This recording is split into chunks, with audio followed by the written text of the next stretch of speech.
The US, China, Israel, South Korea, Russia, and the UK are developing weapon systems with significant autonomy in the critical functions of selecting and attacking targets. The development of full artificial intelligence could spell the end of the human race.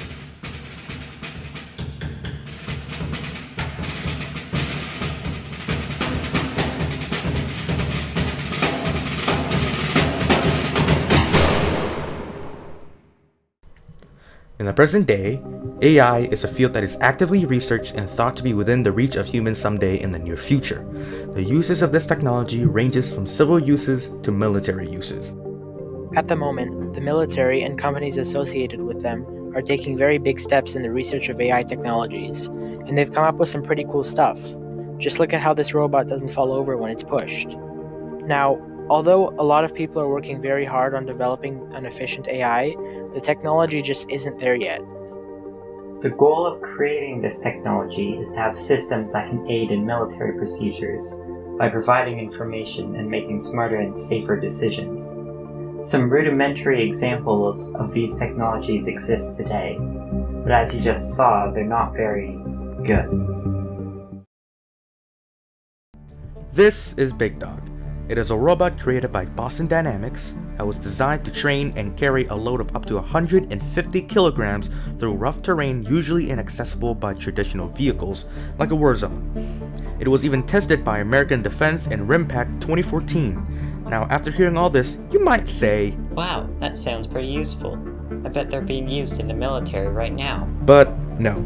Despite the technology being over a decade old, there is a reason you don't see them in the military.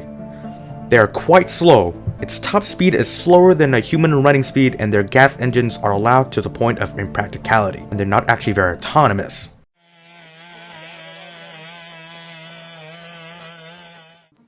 Currently, the capabilities of military drones are limited, as drones need humans to control them and are not fully autonomous. Well, not yet at least. In the future, with the advancement of AI technologies, experts predict that unmanned drones that are fully autonomous can act on situations like discerning allied forces from hostile enemies extremely fast without the need of humans. However, programmers can refine the level of autonomy on a mission-to-mission basis if the drones are even allowed to have autonomy in the first place. The military use of AI poses an ethical question. Yes, apparently some people think that the military is just going to strap some missiles to drones and let them have free reign. Well, this isn't necessarily the case. However, there is still some concerns regarding AI. There are many arguments against the use of AI in the military. During military operations, the AI can use intel collected and determine many factors from the battlefield, like how many enemies there are, what combat vehicles they have, and what their tactics are, which can be very helpful in reducing the amount of casualties on the field. But uncontrolled, it is argued that it can break several rules of war, like no targeting civilians, no attacking hospitals and aid workers, provide safe passage for citizens to flee, no unnecessary or excessive loss or suffering. You get the idea. The use of military AI in the battlefield can reduce the chance of friendly fire too, thus reducing the casualties on the field even more. AI is uncontrolled and uncontrollable. We'll have no idea how it will function or reason, and any miscalculation can mean the loss of human lives.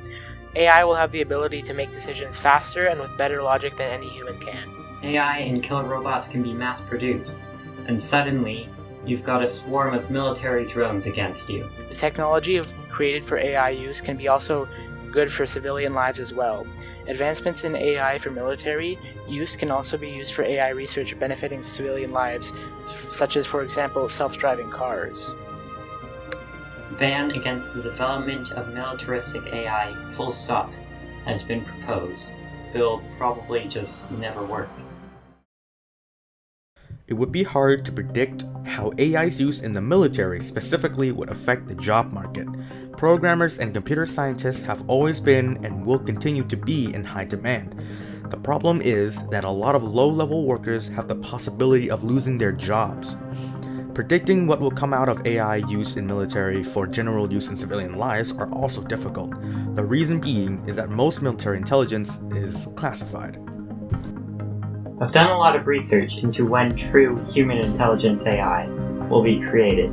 The consensus seems to be sometime in the next 20 years or so, although the consensus was 50 years ago. So who knows?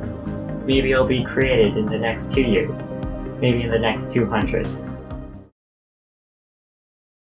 This technology has the potential to change warfare forever, but is at least several years behind in terms of usability. A lot of work is being done in this field, but the end product is nothing but speculation. It has its benefits, but we need to be cautious going forward before we end up destroying ourselves. Good luck, humanity.